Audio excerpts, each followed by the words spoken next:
આ તો લફડા તો અમારા જમાનાથી ચાલે છે લા.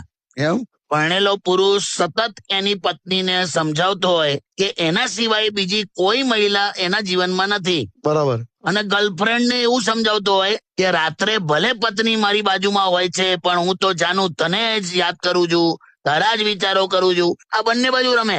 અને અત્યારે તો આપણે આ વેસ્ટર્ન થી પણ આગળ છે. કેમ, કઈ રીતે? પરણેલા ગર્લફ્રેન્ડ રાખે છે પણ કુંવારા વાઈફ પાછળ પડ્યા છે. હા યાર, એ બહુ ચાલ્યું છે કાકા. આખું જનરેશન એકદમ ફાસ્ટ છે.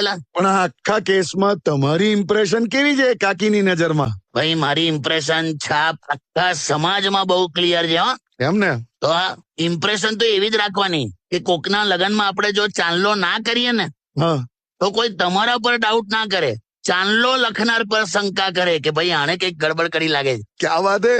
એવી ઇમ્પ્રેશન રાખવાની. કરેક્ટ. સ્ટે ટ્યુન્ડ વિથ કિશોર કાકા ઓનલી ઓન રેડિયો સિટી 91.1.